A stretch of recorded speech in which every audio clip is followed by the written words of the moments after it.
Okay, so I'm just curious on the view. What would be a virtue that I guess if women lost that virtue, it would be worse for society Chastity. than men? Explain. And we can, I mean, we can dive right into it. So chastity would be an easy one. Okay. So men, for instance, they can impregnate basically like as many women as they can make a deal for, right?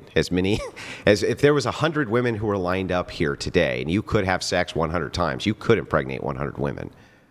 Sure. We're assuming they're consenting to the sex? Yeah, you could actually do that, right? But you agree that women can't. They can only get pregnant by one man at a time. Yeah, sure. There is a difference So then there. if that's the case, then when we're talking about the social cohesion, right, women are basically going to be the gatekeepers of whose DNA passes on and whose DNA doesn't pass on. You agree with that? How are they the gatekeepers, though? Well, because you can have as many children as you want. Sure. They can't. Yes. Yes, they can't. So they get to basically be the selection for reproduction, not you. Okay. Yeah. Do you see what I'm saying? They get to be they get to be kind of the gatekeepers for who gets to reproduce and who doesn't get to reproduce. Whereas you, right, you can just reproduce with like everything that you saw, as many partners as you could arrange for who would agree. Mm-hmm. You could actually impregnate all of them, right? Sure, but women, probably also agree they shouldn't do that. Yeah, though, yeah. Right? So if women aren't chaste, right, if they're not chaste and they have sex with like 50 men, right, at least this used to be the case, especially, then paternity comes into question, other things come into question. Right? Not really the case with men. If you had sex with 100 women, right, and no other men had sex with them, right, or 100 men had sex with this woman, and what are you doing, dude? Bring me water. Oh, fuck. This guy's like fucking shifting behind me. I'm like, what the fuck is he doing? All right, so where were we at? Well, Yeah, so conditional, we're talking about the gatekeeping of female pregnancy. Okay, I just don't see how it's different in terms of like men would have questionable about paternity if they have sex. How would they have questions about with 100 paternity? women? Wait, are you assuming that only one man is having sex with these 100 women, or all of men are having sex with 100 women? Yeah. So if it is the case that a woman has sex with 20 different men, right? It is the case that paternity is going to be in question, right? Sure. That is indeed the case. Paternity is going to be in question. Yeah, paternity is going to be in question. Yeah, so if we go back, the reason I'm tying this in with virtues, the reason I'm kind of moving from the back end to the front end is to explain this concept to you. I wish I had home math skills so I could draw this out. Let us assume for a moment that you wanted to be assured that your child was yours and you didn't have paternity tests. Okay. How could you do that?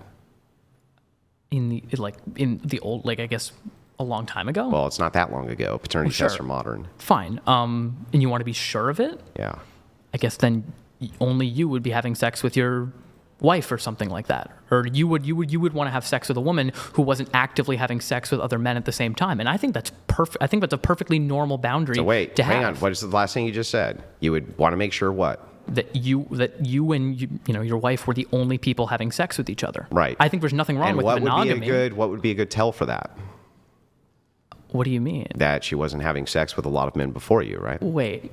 No, I don't necessarily think that's the case. You don't think so? No, I don't think so. I think people can engage in a lot of sexual activity because they're enjoying that, and they enter a monogamous relationship and decide that that's what's best for them, and that's what they want. Well, I don't think that just because she chooses to have a lot of sex outside of a relationship means that she should automatically be distrusted within a monogamous relationship. So let's just make sure we got this right. Is it same for men, though? We're going to set this. No, it's not. Well, but I'll wait, get into that okay. next. If But a hang man on, has let's sex with a bunch finish. of people, if a man has sex with a bunch of people, Bro, and he gets into a relationship, I'm going to explain should it. he be distrusted? I'm going to explain it. Okay. But let's move into this because we're talking about the social destruction aspect. So let's start with this.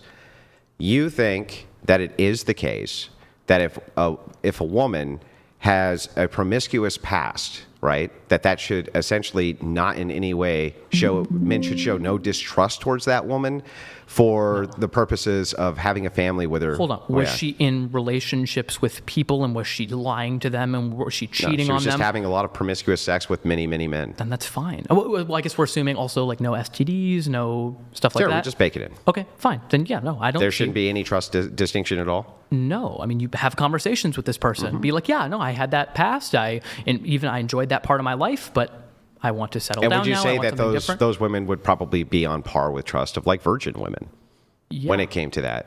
Right. It follows, right? Sure. Except yeah. it doesn't, because you didn't think about it, and here's What? why. Okay. There's if I were to ask you about comparisons, right? Comparatively, Yeah. if a woman only has sex with one partner, can she compare any other partners to that man she's had sex with? No, I guess not. So she wouldn't be knowing what she was missing out on or not missing out on, right? Sure.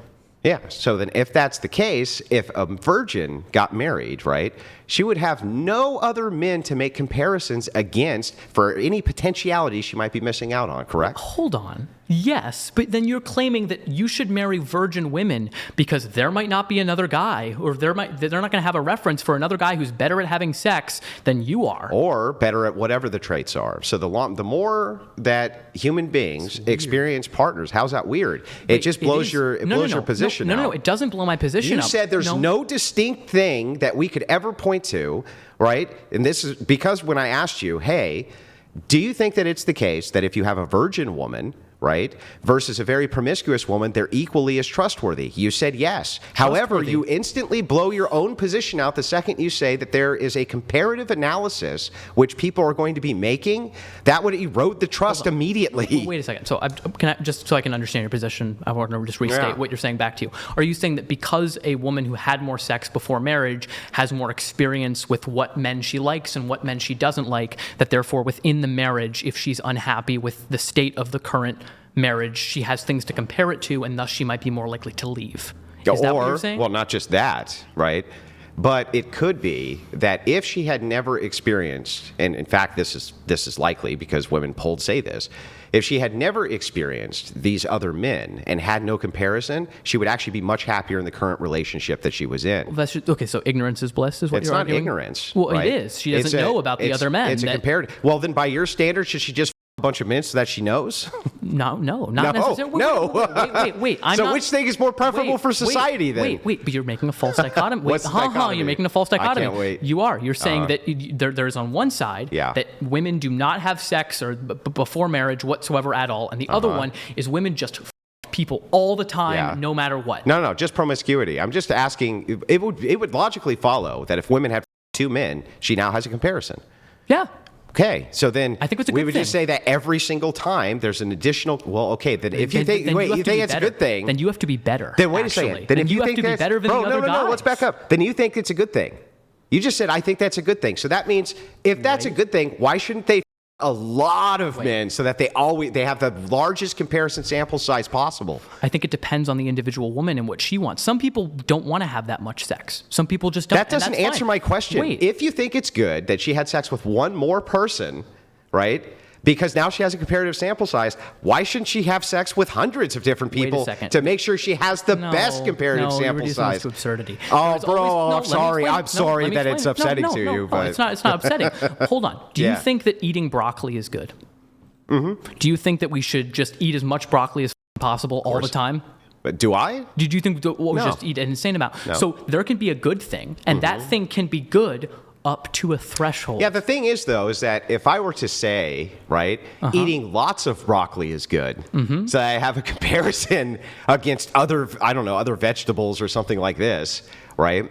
And you rightly asked me then, well, shouldn't we eat like a ton of broccoli then so we have the highest comparison? We can also make that and say, well, but we cut it off at this before it gets to the point of like you're going to throw up or something like this, right? That's fair, but that would still equal a lot more men, right? Sure. Yeah, so then you think, honestly, that women probably ought to a lot of men. Not ought. No. Because I also think it's... Then wouldn't they be missing out, bro? No, I don't think they're missing out. How do they really know what their preferences are, though, bro? Because because there are different women who want different things. You're ascribing a monolith. Some women might want to be virgins until marriage because they value sex in a significant way that other women don't. Yeah, but how do they really know unless they're having sex with multiple men? You don't necessarily have to have sex with multiple men if you don't want that comparison. Okay. You don't have to... Just because a comparison might be helpful in certain instances doesn't mean that the negatives for that individual person might outweigh the positive benefits that they're having. Perfect. So then is it the case then, right, that if we're just looking at the cost-benefit analysis of comparison for outcome, if we are to have the best outcomes with women who've only had one sexual partner, because there's no comparative analysis. Best outcomes? Can you just... Yeah, this means they stay in their marriages longer and report happiness levels that are higher. which all virgins do almost universally. Come on, okay. Yeah, should almost. fine, What did I say? Overwhelming majority. Overwhelming Okay. Fine, majority do. Okay.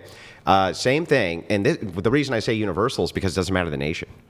It doesn't matter the nation, at least in the Western nation. It doesn't matter the nation when it comes to dissatisfaction. Now, you can look at some nations, perhaps in the Middle East, where they measure dissatisfaction, but you can't tell if it's because they're virgins or because they live in the Middle East, right? Like, you can't tell. But in Western nations, you can tell. And here's how we know. We can do an analysis from the religious, right? The more religious they are, the less promiscuous they often are, and the more often they get married virgins, right? And here's what ends up happening.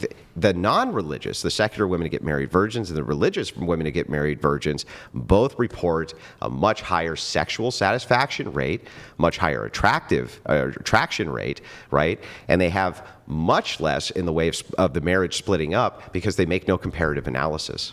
I think making a weird comparative analysis is kind of strange because what it feels like you're saying, and correct me if I'm wrong, is I don't want my wife to have had sex with other men because I don't want her to compare the sex we're having to other men, which might make me feel insecure and make me feel that my sex is not as good. Let me ask you, do you honestly believe that that's a less tenable position than yours, which is I want my wife to have had sex with multiple men to compare other men to me?